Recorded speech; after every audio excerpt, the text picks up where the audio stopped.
बिस्मिल्लाहिर्रहमानिर्रहीम। आज हम पढ़ेंगे एक्सपेंडेड ऑक्टेट इन पॉलीएटॉमिक आयंस। सबसे पहले हम देखते हैं ऑक्टेट क्या होता है। ऑक्टेट हम कहते हैं वैलेंस शेल में 8 इलेक्ट्रॉन्स कंप्लीट करने को हम कहते हैं ऑक्टेट। उसके बाद पॉली एटॉमिक आयंस। पॉली का मतलब होता है मैनी, एटॉमिक का मतलब एटम्स, आयंस मतलब ऐसे आयंस जिनमें more than one electron, more than one atoms हों, मोर देन वन एटम्स। उन एटम्स को, उन आयंस को हम क्या कहते हैं? Poly atomic ions. दोबारा सुने, ऐसे आयंस जिनमें एक से ज्यादा एटम्स हों उन्हें हम कहते हैं पॉली एटॉमिक आयंस। अब पॉली एटॉमिक आयंस जो हैं ये हमारे पास दो तरह के हो सकते हैं। यहाँ तो पॉजिटिवली चार्ज हो सकते हैं या नेगेटिवली चार्ज हो सकते हैं। अब जो पॉजिटिवली चार्ज हैं वो तो बहुत रेयर हैं, जिनमें अमोनियम आयन हमारे पास सबसे कॉमन है, और नेगेटिवली चार्ज हमारे पास बहुत ज़्यादा हैं, जिस तरह कार्बोनेट्स हो सकते हैं, सल्फेट्स हो सकते हैं, और फास्फेट्स वगैरह, नाइट्रेट्स वगैरह, और भी बहुत सारे हमारे पास हो सकते हैं।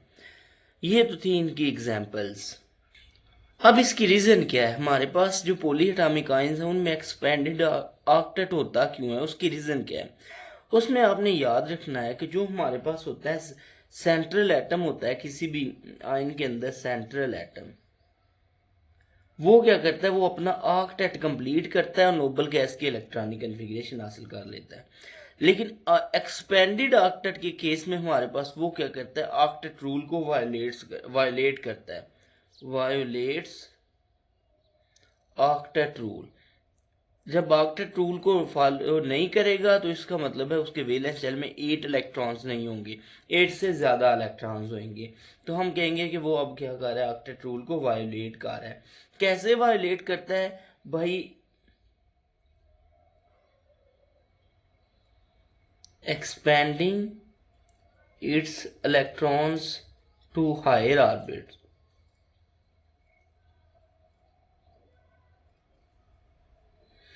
वो कैसे ऑक्टेट रूल को फॉलो करता है कि अपने इलेक्ट्रॉन्स को एक्सपेंड करके हायर ऑर्बिटल में ले जाता है, जिसकी वजह से हमारे पास क्या केस, मतलब कौन सिचुएशन क्रिएट हो जाती है? एक्सपेंडेड ऑक्टेट वाली।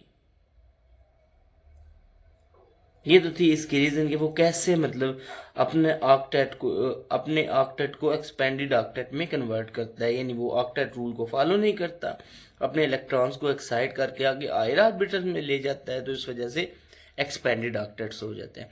अब इसकी एग्जांपल देखते हैं। सबसे पहले सल्फेट आयन की। सल अच्छा, अब मैंने ये स्ट्रक्चर बनाया सल्फेट आयंस का। अब इसमें दो डबल बॉन्ड्स हैं और दो सिंगल बॉन्ड्स हैं। डबल, एक जो बॉन्ड होता है वो दो इलेक्ट्रॉन से मिलकर बनता है, और इसी तरह एक डबल बॉन्ड जो है वो बेसिकली 4 इलेक्ट्रॉन्स हैं उसमें। सिंगल बॉन्ड में टोटल सिर्फ 2 इलेक्ट्रॉन्स होते हैं, इसी तरह इस डबल बॉन्ड में भी 4 इलेक्ट्रॉन्स हैं।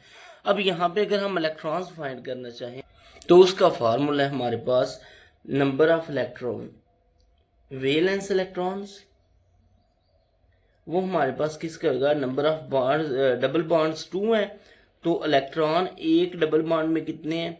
टोटल 4 इलेक्ट्रॉन है, और हमारे पास, मैं यहाँ पे लिखता हूँ 4, यानी डबल बॉन्ड 2 है, तो एक डबल बॉन्ड में कितने इलेक्ट्रॉन्स है? 4, और प्लस इसी तरह सिंगल बॉन्ड हमारे पास 2 है, और एक में कितने इलेक्ट्रॉन है? 2।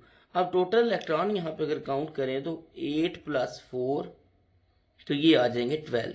यानी इसमें वेलेंस शेल में जो ऑक्टेट कंप्लीट करने की बजाय, 8 इलेक्ट्रॉन कंप्लीट करने की बजाय यहाँ पे कितने इलेक्ट्रॉन्स हैं? 12। तो इस तरह ये अपने ऑक्टेट को एक्सपेंड कर रहा है। अगर हम इसकी इलेक्ट्रॉनिक कन्फिग्रेशन देखें तो हमारे पास जो सल्फर है इसका एटॉमिक नंबर होता है 16। इसकी एटॉमिक इलेक्ट्रॉनिक कन्फिग्रेशन बनती है 1s2 2s2 2p6 3s2 3p, इस 10 हो गए, 10 हो to 12, और 4 इलेक्ट्रॉन्स यहाँ पे आ जाएंगे। अगर मैं इसकी यहाँ पे ऑर्बिटल बनाऊं,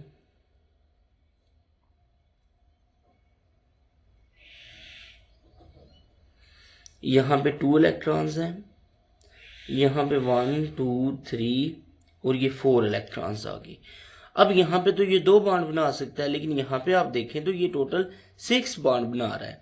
तो उसको जस्टिफाई करने के लिए हमारे पास यहाँ पे 3d ऑर्बिटल भी मौजूद है जिसमें कोई इलेक्ट्रॉन नहीं है। तो यहाँ पे अगर मैं 3d बनाऊं,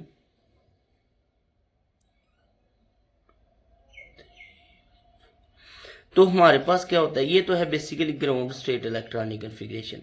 मैं इसकी जब एक्साइटेड स्टेट इलेक्ट्रॉनिक कन्फिग्रेशन लिखूंगा तो उसमें क्या करता है, ये एक इलेक्ट्रॉन यहाँ से मूव करके आगे चला जाता है और एक इलेक्ट्रॉन 3s से मूव करके आगे चला जाता है।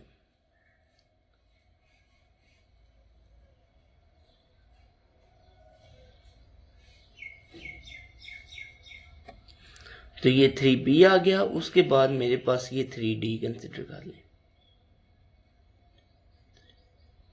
5। अब यहाँ पे कितने टोटल, बेसिकली ये 2 बॉन्ड अभी बना, तो मैं एक यहाँ पे s में एक लिख लेता हूँ, एक एक्साइट होके यहाँ पे चला गया। अब यहाँ पे 2 थे, यहाँ से भी एक एक्साइट होके यहाँ पे चला गया और यहाँ पे पहले ही 2 अनपेयर्ड है।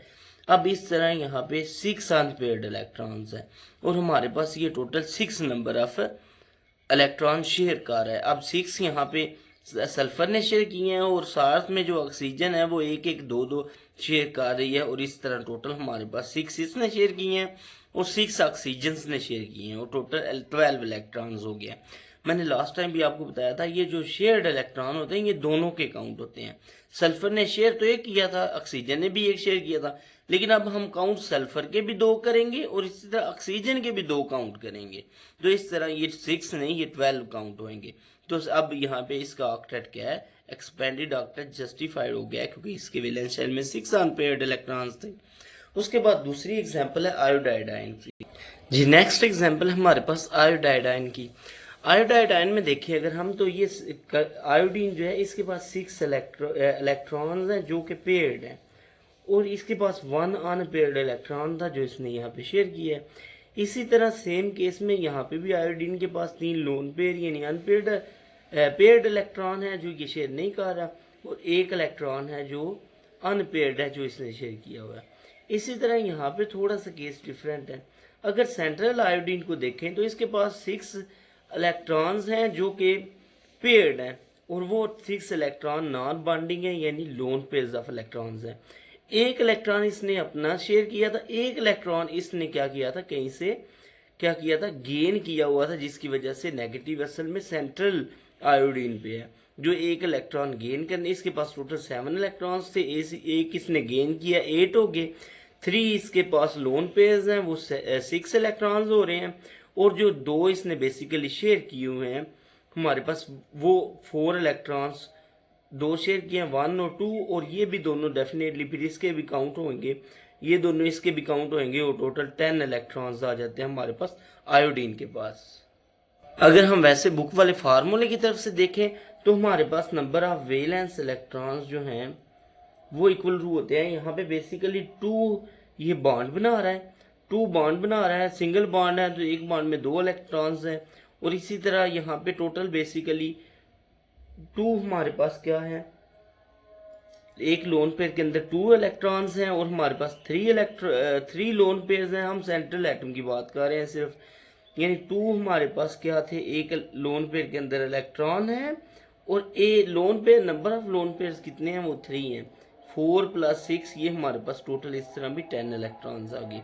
ये थी इसकी दूसरी एग्जाम्पल और यही था हमारा आज का टॉपिक। शुक्रिया।